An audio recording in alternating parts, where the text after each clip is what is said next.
우리가 믿는 하나님이 주신 이 말씀은 살아계신 하나님이에요. 그래서 누구나 간절한 마음을 가지고 그분께 나가면 그분은 우리를 함께 해주시는 것을 경험할 수가 있어요. 이런 걸 뭐라고 그래요? 하나님의 도우심이 함께 했다는 거죠. 성경에서 하나님의 도우심이라고 하는 이 단어에는 뭐라고 써 있어요? 천사라고 써 있는 거죠.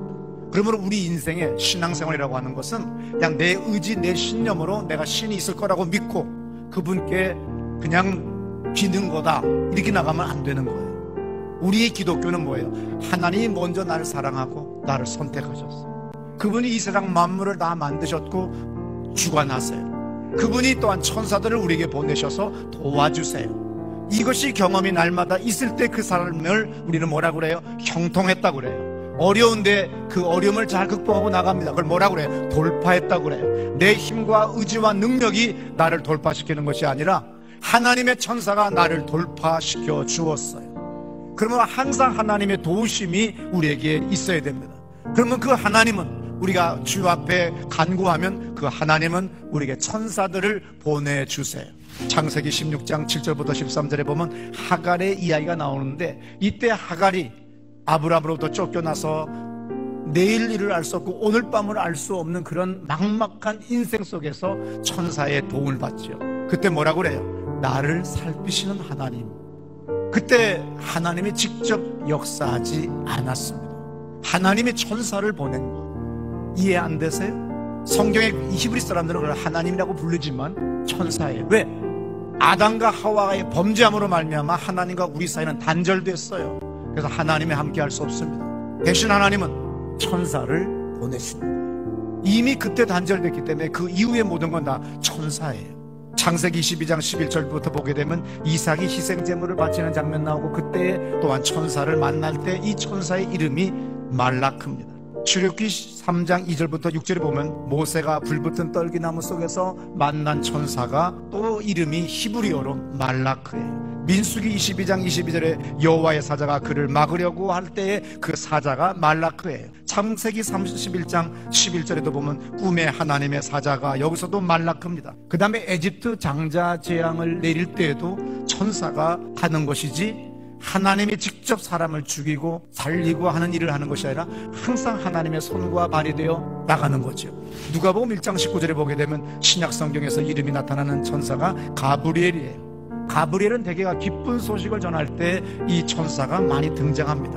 요셉에게 조언할 때 마태복음 1장 20절부터 24절에도 또 2장 13절에도 주의 사자가 현몽하여 가로되, 이 중요한 어떤 소식을 전할 때도, 기쁜 소식을 전할 때도 천사가 와서 전하는 거예요. 하나님이 직접 하시는 것이 아니라 하나님의 대행자로서 천사가 함께하는 거죠. 마가복음 1장 13절에 예수님이 광야에서 금식 기도하실 때 천사들이 수종들더라. 누가복음 22장 43절에도 사자가 하늘부터 예수께 나타나 힘을 돕더라. 예수님에게도 힘을 돕고 그와 함께하는 것이 다 뭐예요? 천사들이 함께한다는 거예요. 마가복음 16장 5절부터 7절에 보게 되면 흰옷을 입은 한 청년이 부활의 기쁜 소식을 알려주는 장면이 나옵니다. 천사는 영적인 존재이기 때문에 형상으로 보일 수가 없고, 그러나 또한 초월적인 존재이기 때문에 또 믿지 못하는 사람들이나 믿음 없는 사람에게는 인간의 모습으로 나타날 때도 있다는 거예요. 감옥에서 제자들을 풀어줄 때도 5장 19절에 보면 주의 사자가 밤에 옥문을 열고 끌어내요. 천사가 뭐야? 행동하는 거죠. 움직이는 천사예요. 도와주는 천사예요. 교회 수호와 교회를 지켜주는 것과 교회의 구원을 위해서 투쟁해주는 것도 천사가 하는 거예요. 여러분이 어떠한 사업을 해도 그 사업을 지켜주는 것이 바로 하나님의 천사들이에요. 여러분의 인생을, 여러분의 자식을, 여러분의 아들, 딸을 지켜주는 것 다 천사들이 하는 거예요. 창세기부터 천사는 끊임없이 등장하고, 마리아가 잉태했다고 하는 그 가브리엘 고지의 말도 천사고, 요단강에서 세례를 받을 때, 어디를 갈 때, 광야 시험 받을 때, 모든 것들마다 항상 천사가 함께하는 거 우리 신약에서 사복음서에서 봅니다. 그리고 가장 또 많이 등장하는 것이 당연히 사도행전이죠. 또 마지막 최고의 등장 하이라이트가 어디예요? 요한계시록은 처음부터 끝까지가 천사들이 하나님의 대행자로, 심판의 대행자로 와서 모든 것들을 이루는 것이 천사예요. 근데 놀랍게 여러분들은 천사의 도움을 받기를 원하지 않아요. 그냥 교회 와서 설교만 듣는데 아닙니다. 아버지 하나님, 제가 지점을 100개를 만들었습니다. 아버지 하나님 도와주세요. 그러면 하나님의 천사들을 지점마다 보내주는 거예요. 그러나 천사를 섬기라고 하는 거 아닙니다. 우리는 오직 예수 이름으로 기도하면 아버지 하나님이 보내주시는 거예요. 천사는 숭배의 대상이 아니에요. 경배의 대상이 아니에요. 오직 우리가 경배하고 숭배해야 될 것은 아버지의 하나님입니다. 높여드릴 것은 오직 예수의 이름이에요. 성령 하나님만을 우리가 높이고 그분께 순종하는 겁니다. 천사는 뭐예요? 오직 하나님의 바람과 불꽃으로 우리에게 도와주기 위해 쓰는 존재예요. 역대상 16장 9절에 그에게 노래하며 그를 찬양하며 그 모든 기사를 말할지어다.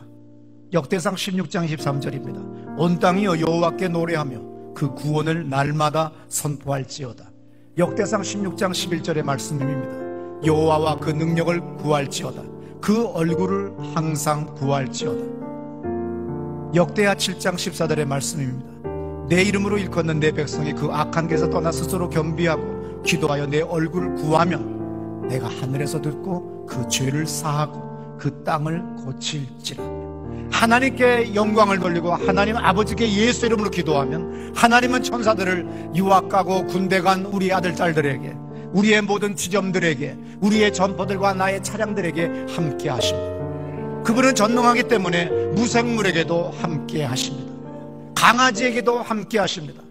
그래서 내가 그렇게 사랑하는 내 강아지가 설사해요, 내 고양이 새끼가 병들었어요. 그러면 주인의 입장에서 얼마나 마음 아픈지 몰라요. 그에게 인격이 있는 것이 아니고 영혼이 있는 건 아니지만, 영이 있는 건 아니지만, 그를 구원할 하나님은 안 하지만 나를 위해서 무생물에게도, 나를 위해서 고양이에게도, 나를 위해서 내 손자 손녀의 사랑하는 금붕어를 위해서 고쳐주세요. 하나님의 역사하심은 무소부지하십니다. 하나님의 역사하심은 한계가 없어요. 제한이 없어요. 여러분 구하세요. 나라 탓하지 마세요. 대통령 탓하지 마세요. 오직 주 앞에 예수 이름으로 기도하면, 그의 얼굴을 구하면 하나님이 함께 하시는 걸 믿으시기 바랍니다.